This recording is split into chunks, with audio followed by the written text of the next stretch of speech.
Hello, I'm the EDC Academic. Thanks for watching. In this video, I'm going to be talking to you about this bag of knives that I purchased from Facebook Marketplace, how much I paid for the bag, what knives I picked out, and why I picked those knives out. So stick around. I'll talk to you about it in a moment. Okay, thank you for sticking around. As you can see, this is the bag of knives. And I didn't purchase this entire bag. What I did was the person selling the knives on Facebook, she had an entire suitcase filled with old knives. And she pulled out the suitcase, and I rummaged through the suitcase, and I picked out all of these knives, and we came to an agreement on the price. And I will tell you up front that I paid $50 for everything that you see here.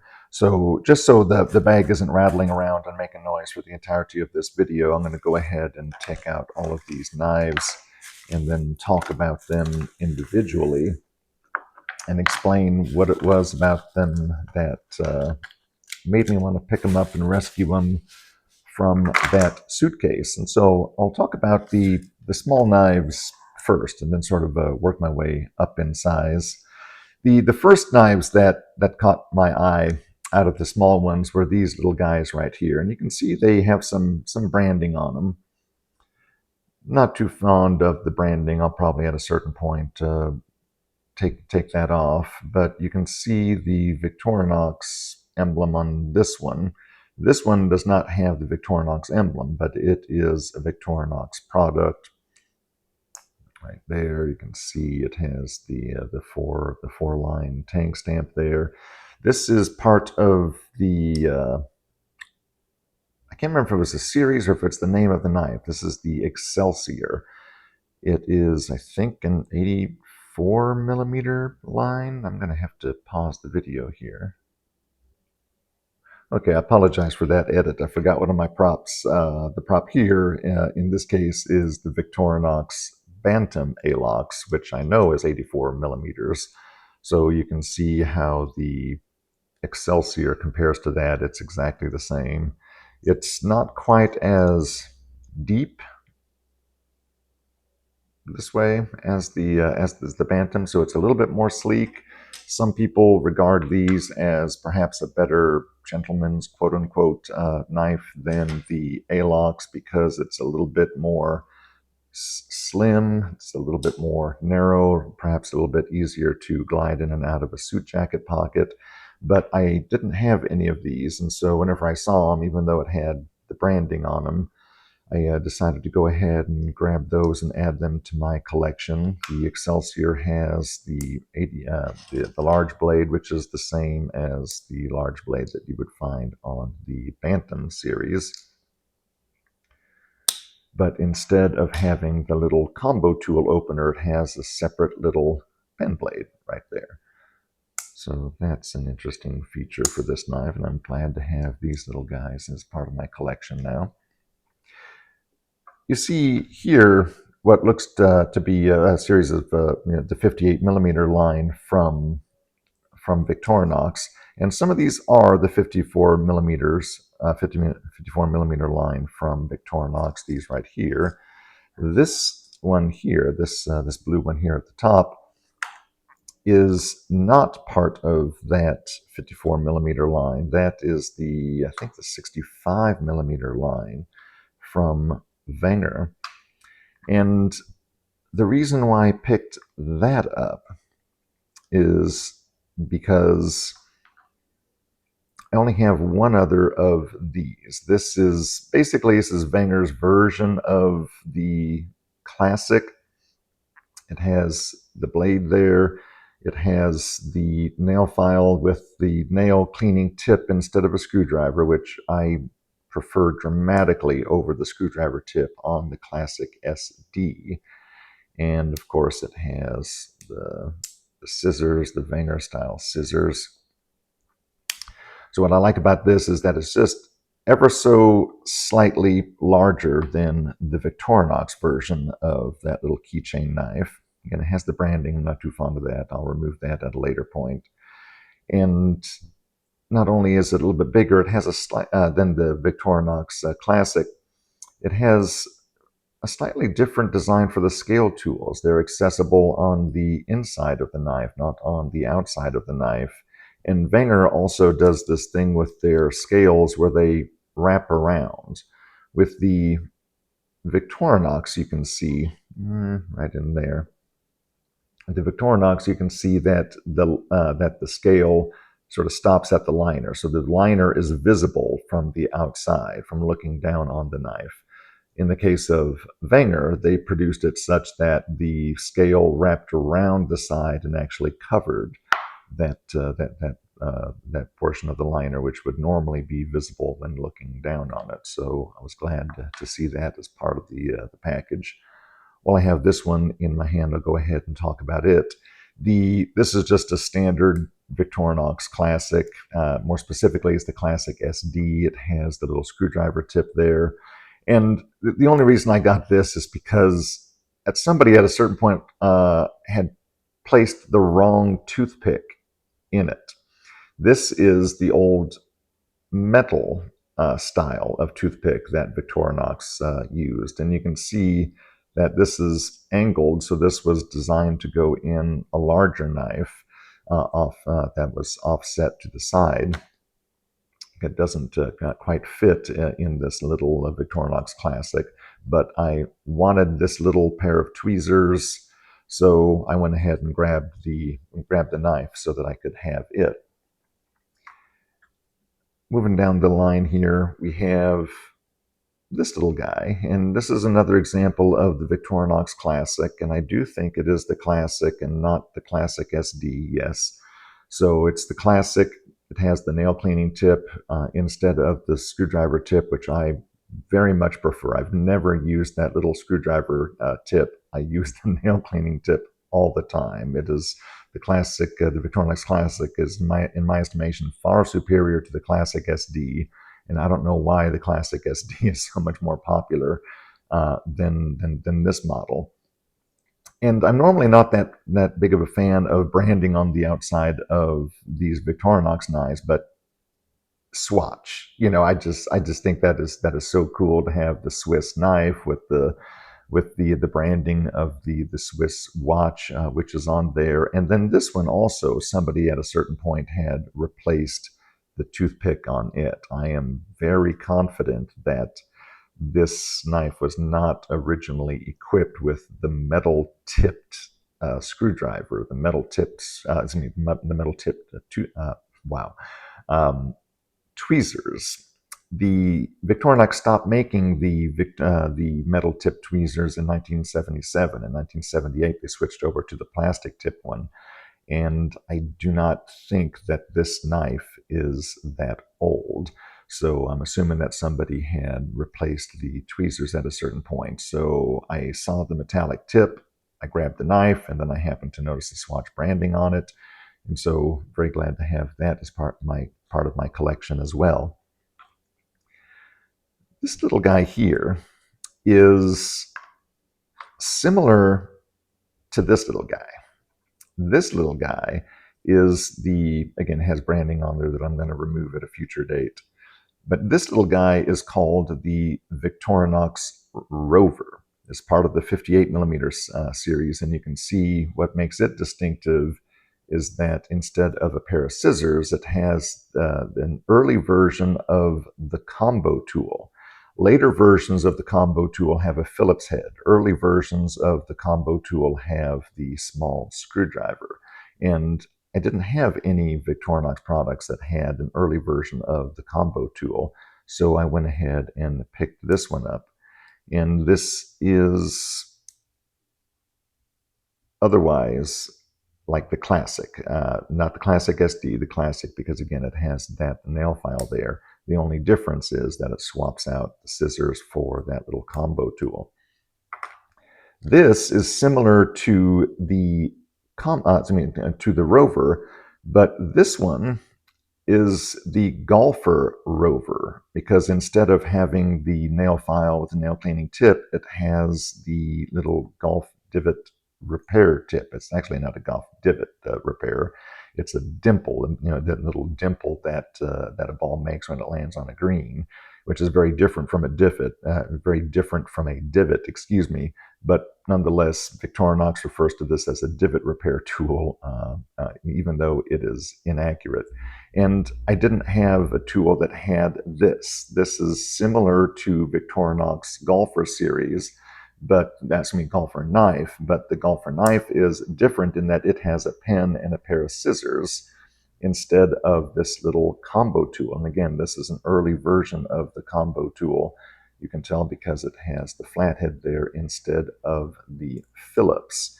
And I tried looking up the years for the name that's on here as to how many years Verizon sponsored the Byron Nelson Classic. They sponsored it for like 14 years, and so there was really no easy way of dating the knife on the basis of the branding that is on there. But again, this is the Victorinox Golfer Rover. And this little guy here is just your standard classic SD. And the only reason I got it is because you'll see right there, it has, well, you might not be able to see right there. I don't know how well that's going to come in on the camera. That is the insignia of the United States Army. I was in the Army from 1991 to 1997, and I purchased a knife exactly like this when I was stationed at Fort Ord, California in 1991. And I had never seen one since, and I happened to see one the other day while I was rummaging through that suitcase of knives, and so I snatched it up. And as a bonus, somebody at a certain point had also replaced the toothpick with the metal-tipped toothpick that Victorinox stopped producing in 1977. So this one was a twofer for me. Moving on to some of the other knives I picked up that day. One of the knives that I was excited to get was this knife here. And some of you might recognize this knife, even though the insignia is worn off. This is I can't remember if it's a Cub Scout knife or if it is a Boy Scout knife. Cub Scouts. Sorry about that. This is a Cub Scout knife, not the Boy Scout knife. And this is made by Camillus, back whenever Camillus was produced in New York. So this is an American-made Camillus knife with the Boy Scout insignia the Cub Scout insignia that's on the handle, which is largely worn off. And it also has the Boy Scout insignia that says official Boy Scout knife on the blade. And you can see this is a very well-used, well-loved knife. I am going to be doing a cleaning and restoration of this and see if I can get some of the snap back in it. I love the shape of that blade. Look at that little leaf shape there. It's a leaf-shaped drop point. What I find interesting about this knife is that you can see that it has two of the old-style liner locks on it, but the liner locks, the blade doesn't have a liner lock. Camillus, for whatever reason, let's see if I can get this out without destroying my nails, making them even worse. Okay.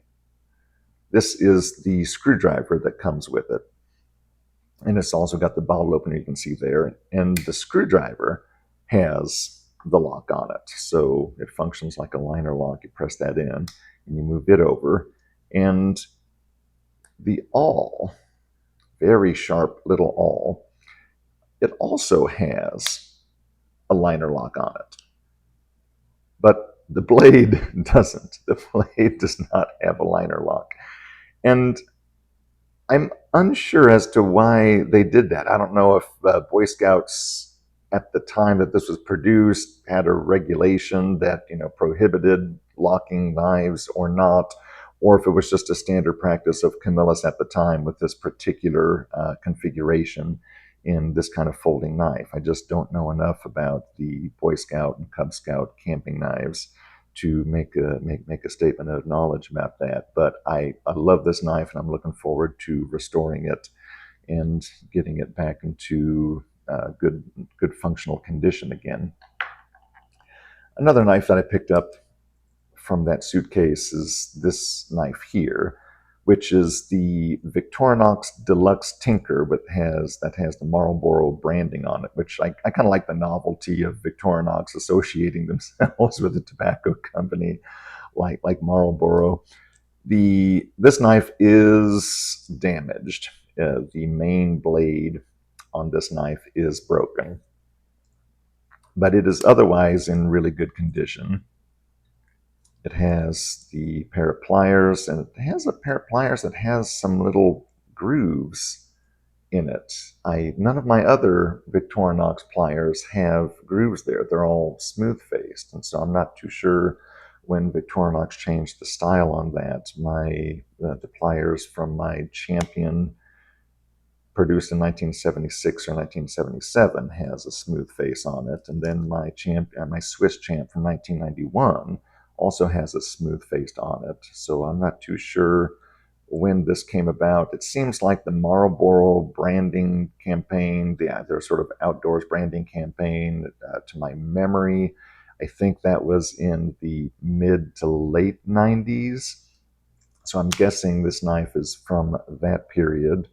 And I'm going to be either doing some repairs to this knife, seeing if I can replace the blade on it, or I might be stripping this knife down and taking it for parts, because I really love the Victorinox pliers and I wish they were on more models. So I haven't quite decided what I'm going to be doing with this knife yet. Another knife that I picked up, and this was purely nostalgic, the Camp King knife. This was the first knife I ever had in the summer between, well, not this particular knife, but I had one just like this that my grandpa gave me between the summer of my second and third grade year.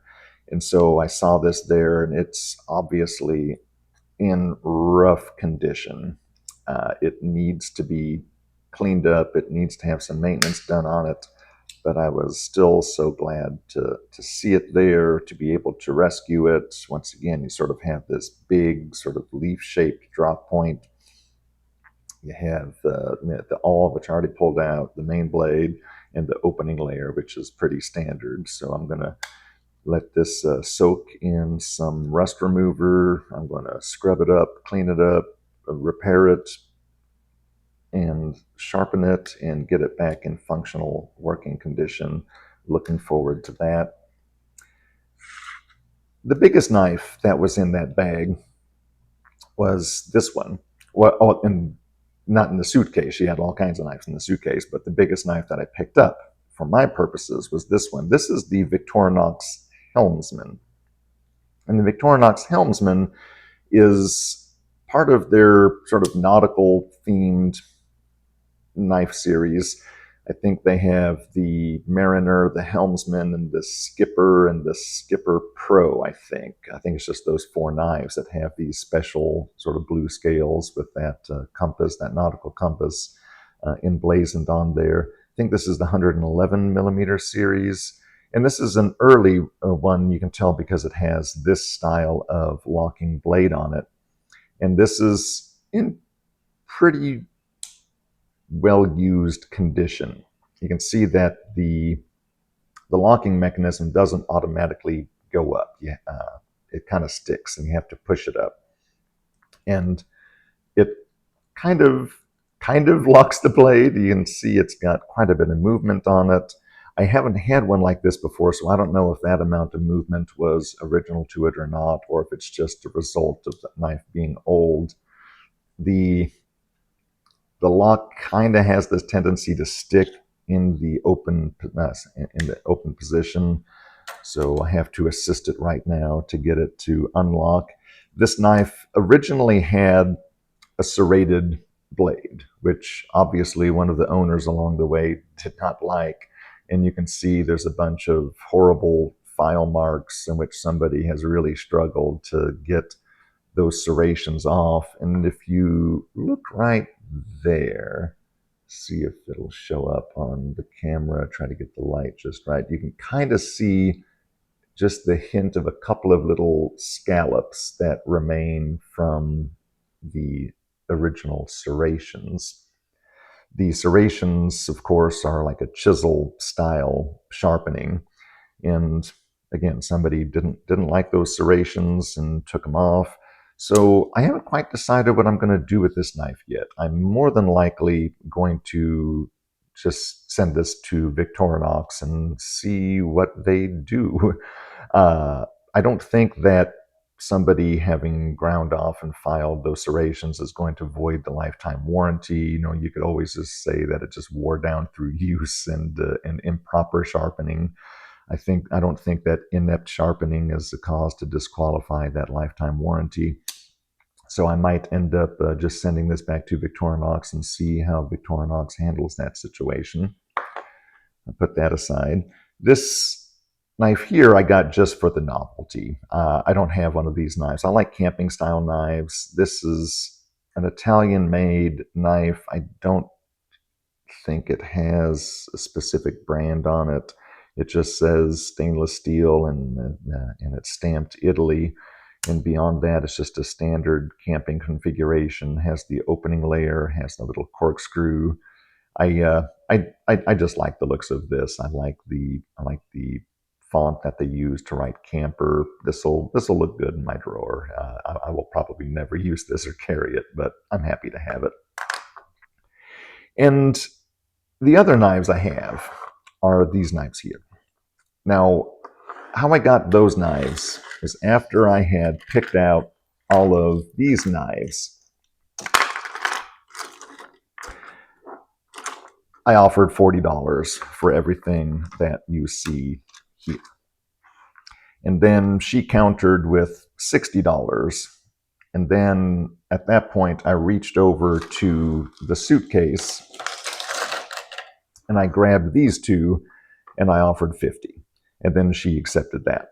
And I want to talk about these. I'll talk about this one first. As you can see, this one looks like it was caught in a fire at a certain point, or I don't know if somebody was on a camping trip and had it in a pair of a pair of pants or something like that, and hung the pair of pants next to a fire trying to dry them out. And if it got too hot or something, or if it was actually in a house fire at a certain point, no telling. But clearly, it was exposed to a flame, extreme heat at a certain point in its life.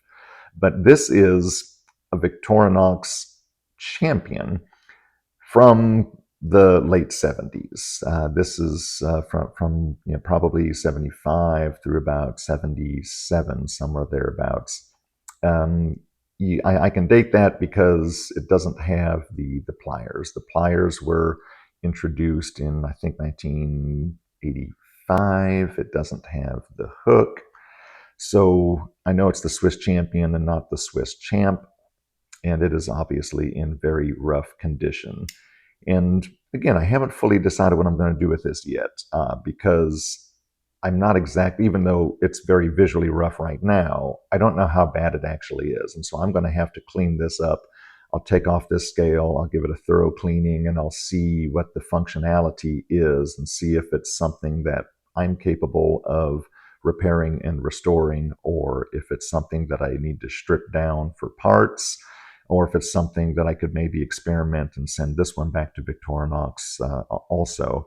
But I do love the original style magnifying glass and that longer inline Phillips. And so that's one of the reasons why I grabbed this one.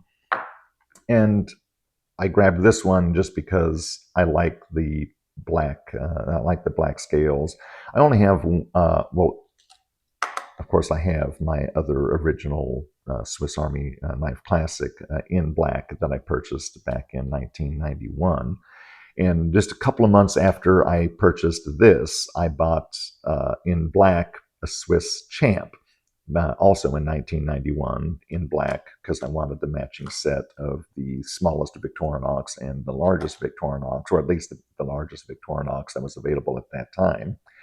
And apart from those, those were my only Victorinox products in black. And so whenever I saw this, and of course this is the Tinker, I went ahead and grabbed it, and I'll take off that branding there, and then I'll just keep this as part of my collection, or I might use the cleaned up version in a pouch that I make for family and friends, because all of the knives in my collection, I don't just hoard them. I collect them. I purchase them like this. I'll clean them up and I'll either use them for my own purposes as part of my daily carry, or sometimes I will actually reserve certain items for collection pieces. But generally speaking, I give knives away. And usually in the context of a complete little pouch or kit that includes a lot of other EDC stuff, because EDC is my hobby and I like to share my hobby with others. So let me grab all of these knives and put them back up here once again as to exactly what that haul was.